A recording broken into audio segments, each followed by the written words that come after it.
buenos días para todos. Yo soy Fermín Solari, contador, experto en el área tributaria, y les voy a hablar un poco entonces del sistema tributario uruguayo, porque el sistema tributario, ustedes saben bien, es siempre un punto central en cualquier decisión de inversión, ¿sí?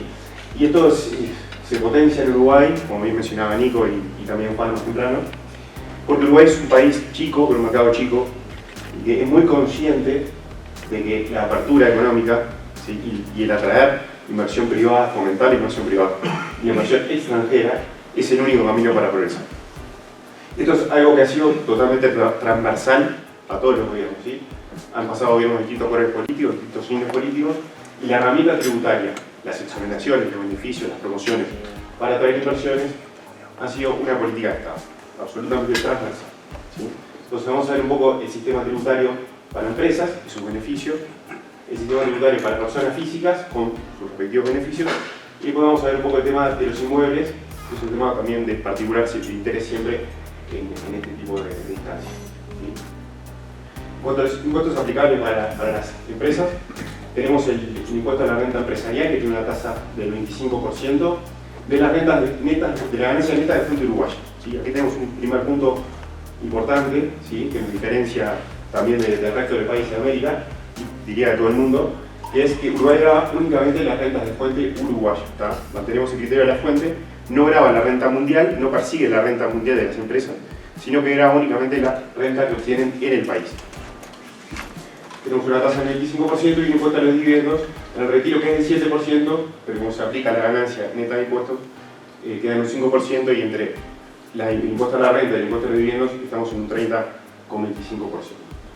Tenemos regímenes promocionales y beneficiosos con menores tasas para negocios de menor volumen, que oscilan del 3 al 12% de los ingresos brutos, con un límite obviamente de ingresos porque son para negocios de menor volumen. Y después tenemos un régimen particular para el sector agropecuario, que como bien mencionaba Nico y también Juan, el sector agropecuario es el motor del país, es nuestro principal sistema exportador, y ahí, con esto que mencionaba, en política de Estado, Uruguay es consciente de que no puede cargar impuestos a sus sectores exportadores porque compiten con, en este caso, con Argentina, con Paraguay, con Brasil, con Australia, con Nueva Zelanda. Entonces hay una política de Estado que es dar un tratamiento tributario que no afecte la competitividad. Entonces el sector agropecuario tiene menores tasas, en este caso 0,2% para los negocios de menor volumen, para las explotaciones de menor tamaño.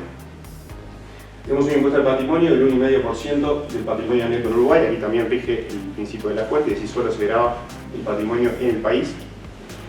Y también, nuevamente, para el sector agropecuario, el impuesto al patrimonio estuvo exonerado durante mucho tiempo.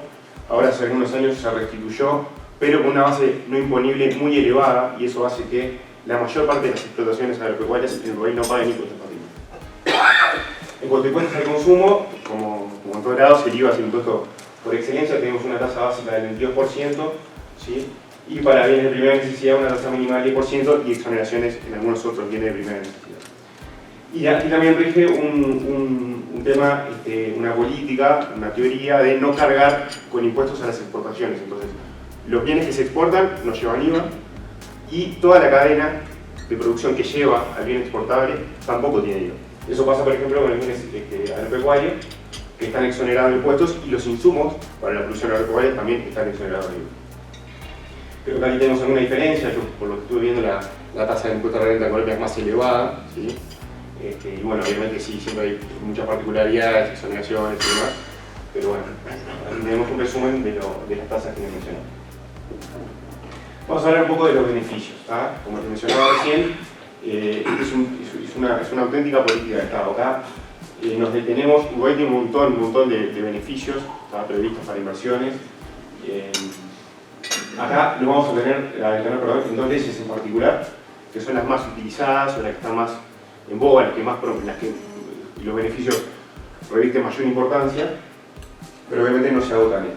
Y estas dos leyes, la ley de promoción de inversiones y la ley de zona franca, son leyes que tienen más de 30 años en ambos casos, ¿no? Esto grafica un poco lo que te decía de que es algo que es una política.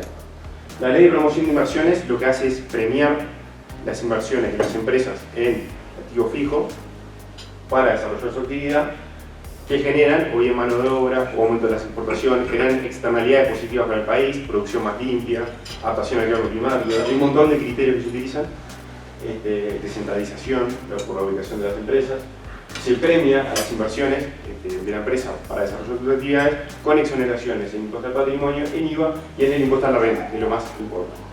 Esta es una herramienta muy utilizada en muchísimas empresas. Cualquier empresa que tenga una inversión relativamente importante en activo fijo, en bienes inmuebles, utiliza esta ley, se presentan cientos o miles de proyectos por año aplicándole beneficios y los beneficios se otorgan y genera un dinamismo muy importante de la inversión privada. Y bueno, después tenemos la zona franca que ya la han venido mencionando, que también es una herramienta muy importante que ha tenido el país para atraer inversiones, porque son zonas francas de cero impuestos. Eso es una diferencia, porque en general cuando se habla de zona franca, en general siempre es relativo a las mercaderías, al tránsito de las mercaderías, o tienen beneficios tributarios de reducción de tasas de impuestos a la renta y demás, pero zonas francas de cero impuestos no son tan frecuentes en los distintos países. En Uruguay la zona franca tiene una exoneración total para impuestos presentes y a crearse, garantía por la ley. Tenemos 12 zonas francas funcionando en el país. Se puede hacer actividades de servicios, comerciales, industriales, todo tipo de actividades. Lo que ha generado esto es polos de desarrollo tecnológico o de producción de muchísimas multinacionales que se han instalado ahí como hub para sus actividades para toda la región. Entonces tenemos muchísimas multinacionales instaladas en zona franca, en tecnología, en producción de bienes, en distribución de bienes, en comercio, en e-commerce, y se genera todo un ecosistema hacia adentro de la zona franca, una sinergia, un ecosistema emprendedor que es muy fuerte y que ha generado en Uruguay un gran desarrollo y un gran crecimiento.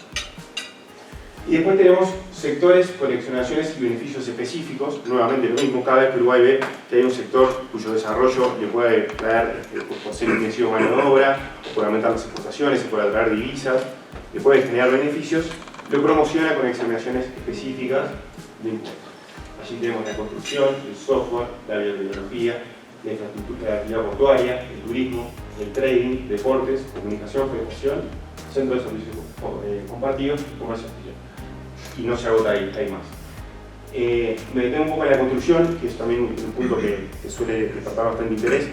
Ahí tenemos más de un régimen también de beneficios tributarios. Hay uno que suele ser muy atractivo, que es el de vivienda promovida, vivienda de interés social, porque es un régimen que exonera de impuestos todo el desarrollo inmobiliario, y la venta de las unidades de inmuebles queda totalmente exonerada de impuesto a la renta, y el impuesto al arriendo por 10 años también queda exonerado. Y también el impuesto al patrimonio. Entonces es un tipo de desarrollo inmobiliario que genera una exoneración casi total durante 10 años. Entonces hay un esquema de trabajo en el que se puede usar el beneficio del impuesto al arriendo por 10 años y después vender y se genera un sistema bastante rentable para el inversor y que a su vez al Uruguay le genera primero un sector intensivo de mano de obra y le genera una solución al problema habitacional que a veces ocurre en determinados sectores de la habitación. A veces además también mencionamos vivienda de interés social. Cuando vamos a otros países se piensa que son viviendas precarias o que van a estratos más bajos sociales, y en realidad la vivienda de interés social se ubica en barrios de clase media, barrios céntricos y en algunos casos costeros. No tienen tope de precio en la venta, sí tienen algunos detalles respecto al metraje y demás, pero no tienen tope de precio en la venta. Entonces, bajo el régimen de vivienda de interés social, que tiene esta fuerte promoción tributaria, se desarrollan inmuebles de alto valor y se venden por alto valor, y eso genera una rentabilidad importante para el inversor. Y después hay toda una gama de desarrollo inmobiliario. Esa es una parte que tiene el beneficio tributario, pero el sector inmobiliario ha explotado y sigue explotando por muchísimos lados, y también los proyectos que son de gran cuantía, que implican inversiones muy altas, aplican por el régimen de promoción de inversiones que veíamos antes y también obtienen beneficios tributarios muy fuertes. Acá esto refleja un poco la importancia de las zonas francas en el país, lo que hablamos de la antigüedad de la ley y lo que implica el PBI del país, ¿sí? El sector exportador, en la generación de mano de obra, en generar un ecosistema con mano de obra calificada, en fin, ha sido un sistema que le ha resultado muy beneficioso al país. Pasamos un poco a la tributación de las personas físicas, ¿sí? Tenemos un impuesto a la renta personal dual, ¿sí? Para personas físicas con residencia uruguaya, un impuesto a la renta personal para rentas de trabajo escalonado con tasa de 0,36% y un impuesto a la renta sobre capital que para dividendos de empresas uruguayas es 7%, que lo mencionaba hoy hablando de la renta empresarial, y para dividendos del exterior y rendimiento de capital, para rendimiento de capital del exterior es de 12%. Esta es casi que la única excepción que tiene el país al criterio de la fuente, porque en las personas físicas también se grava únicamente las rentas que obtienen en el Uruguay. Esta es casi que la única excepción porque para personas físicas con residencia uruguaya también se le graban los dividendos del exterior. Sin embargo, o las rentas de capital del exterior. Sin embargo, aquí opera un crédito automático, que si esa renta viene ya con una retención por impuesto a la renta del exterior, se descuenta automáticamente. Eso hace que muchas veces estas rentas en Uruguay no termine pagando porque el descuento es automático, no precisa que haya convenio de doble imposición, como sucede con otras rentas. Los no residentes que obtengan rentas de fuente uruguaya tienen una tasa del 12%. Sí, con el criterio de la fuente son las rentas que obtengan de fuente uruguaya.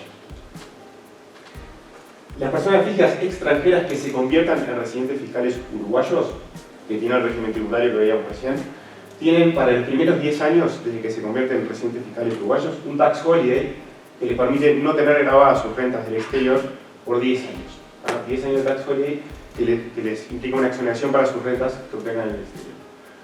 Y bueno, después está el mismo sistema que mencionábamos recién, con una tasa del 12%, pero con un crédito automático si se paga en el exterior. No tenemos ningún tipo de impuesto a las sucesiones, o el fallecimiento. Y sí tenemos un montón de convenios de doble imposición, 43 suscritos con distintos países, entre ellos Colombia, que se suscribió hace poco, ¿sí? Está por entrar en vigencia, de hecho, pero es de un momento para el otro. Y los convenios de doble imposición, siempre otorgan como principio de base el beneficio de no duplicar impuestos, ¿sí? Evitar la doble imposición precisamente. Entonces, si hay un residente colombiano obteniendo rentas en Uruguay o un residente uruguayo obteniendo rentas en Colombia, se asegura que no habrá doble imposición de los dos países sobre esa renta. Pero además es muy interesante estudiarlos para ver sus implicancias de acuerdo a cómo sea el tipo de inversión y de renta que obtiene cada persona o cada empresa. Por mencionar un ejemplo al pasar, lo que veíamos recién del régimen de vivienda de interés social, si un inversor colombiano hace el desarrollo, realiza un desarrollo inmobiliario en Uruguay o compra un inmueble, obtiene rentas por arriendo, ¿sí? Ahí el convenio de doble imposición le da la potestad tributaria a Uruguay para que grabe eso. No le permite a Colombia grabar esa renta. Esa renta la puede grabar en Uruguay, pero a su vez el Uruguay le otorga la exoneración. Entonces el inversor colombiano puede quedar con una renta en Uruguay absolutamente exonerada de impuestos. Y eso es un ejemplo, en realidad, para distintos tipos de renta, distintos tipos de inversión. El propio convenio establece quién puede grabar, y a su vez la legislación de cada país establece si se graba o no. Entonces permite explorar todas las posibilidades. Acá hablamos un poco del sistema tributario para inmuebles, que es repasar un poco lo que ya hemos visto. Tenemos una contribución inmobiliaria, que es un impuesto municipal, entre el 0,3 y el 0,5% del valor de mercado del inmueble. El impuesto al patrimonio de las personas físicas, en realidad, como tiene un mínimo imponible también bastante elevado, rara vez aplica, ¿sí? Si hay un patrimonio así muy elevado, empieza con tasas profesionales del 0,70 en adelante. El impuesto al patrimonio corporativo, que es un 1,5%. Si el inmueble es propiedad obviamente de un vehículo corporativo, que lo veíamos en los impuestos de las empresas. Un impuesto al arriendo del 10,5%, el impuesto a la renta personal, 10,5% de la renta bruta, que es una tasa fija, ¿sí? Y impuesto a la renta de capital si se vende el inmueble, 12% si es una persona física o de un vehículo corporativo del exterior, y 25%, que es la tasa del impuesto a la renta de las empresas, si la propiedad del inmueble es de un vehículo corporativo uruguayo. Con esto finalizamos un poco el tema del sistema tributario, ¿sí? Y vamos a mencionar un poco los vehículos para canalizar inversiones. Acá desarrollamos un poco lo que mencionaba Juan sobre la ley de emprendedurismo del 2018, que tomó el ejemplo de la ley colombiana. En realidad esa ley de fomento a emprendedores, la herramienta más importante que desarrolló es la sociedad por acciones simplificadas, que genera un tipo de societario muy atractivo para inversores por su agilidad en la constitución o en la compra, la flexibilidad que tiene para amoldar su funcionamiento y sus estatutos a las necesidades de la empresa, Los beneficios fiscales, el negocio de menor cuantía tiene beneficios fiscales que se asimilan y que las sociedades anónimas tradicionales no tenían. Una constitución y un funcionamiento que pueda ser 100% digital, esto es muy importante para inversores extranjeros, que a veces ni siquiera pisan en el Uruguay y pueden manejar la sociedad enteramente del exterior. Y bueno, el principio de la libertad de la empresa es el principio que rige esa ley, ¿sí? de que el estatuto, el funcionamiento, se puede adaptar totalmente a las necesidades de cada empresa. Obviamente que no se agotan ahí los vehículos jurídicos, tenemos fideicomisos, que es una herramienta que para determinado tipo de inversiones le otorga muchas garantías a los inversores. Y tenemos las sociedades tradicionales, sociedad de responsabilidad limitada, sociedad anónima, que también en algunos casos particulares puede llegar a darle más garantías al inversor, aunque pierda por el lado de la flexibilidad de la misma ley de fomento emprendedores generó las plataformas de crowdfunding también, buscando generar en ese ecosistema emprendedor que se ha dado en el Uruguay, agilizar también el tema del financiamiento, financiamiento peer-to-peer. Plataformas web en las que las startups pueden obtener financiamiento directo de inversores con agilidad, con flexibilidad, sin incurrir en la burocracia a veces, en la intervención bancaria y demás. Entonces, lo que se busca acá es atar la pata del beneficio tributario con un vehículo societario que también sea ágil y generar con eso todo el contexto para ese ecosistema emprendedor. Y es algo que realmente ha funcionado muy bien. Esta ley funciona, las SAS se dispararon, ha funcionado muy bien, los beneficios tributarios ni que hablar, y lo que se ha generado es justamente un ecosistema, hay toda las startups, digamos, están absolutamente en boga, el sector tecnológico se está desarrollando muchísimo, porque estas leyes le han dado el contexto, y la inversión, y más todo lo que hablaba Nicolás y Juan, y la inversión ha llegado. Entonces se genera también una sinergia, un ecosistema emprendedor que resulta, la verdad, que potencia mucho la llegada de inversiones. Vamos a referirnos ahora un poco al tema de la residencia fiscal y la residencia legal, y después le doy paso a Federico. Acá es un tema importante. Adquirir la residencia fiscal o la residencia legal tendrá unas consecuencias que ahora vamos a ver. Puede ser particularmente de interés la residencia fiscal para estos temas de convenio de imposición, para aprovechar sus beneficios. Es importante destacar que son caminos paralelos, se puede ser residente legal sin ser residente fiscal y se puede ser residente fiscal sin ser residente legal. Son caminos que van por distintas vías. La residencia fiscal en Uruguay se obtiene si la persona física vive 183 días en un año calendario. Esos 183 días no tienen que ser corridos, pueden ser salteados, entrar y salir. Si mantiene un interés vital o familia constituida en Uruguay, o si tiene en Uruguay el núcleo de su interés económico. Y ahí lo que tenemos son determinados preceptos que si se verifica se da por sentado que hay un interés económico y se otorga la residencia fiscal. Y esos son una inversión de 2.1 millones en propiedades inmobiliarias, o una inversión de $480.000 en propiedades inmobiliarias más una permanencia en el país de 60 días en el calendario, o una inversión de $6.2 millones en una empresa que hubiera calificado para los beneficios tributarios de la Ley de Promoción de Inversiones, o una inversión de 2.1 millones en empresa, en un vehículo corporativo, más que esa empresa genere 15 puestos de trabajo. Con esos presupuestos, verificando cualquiera de esos presupuestos, se otorga la residencia fiscal uruguaya.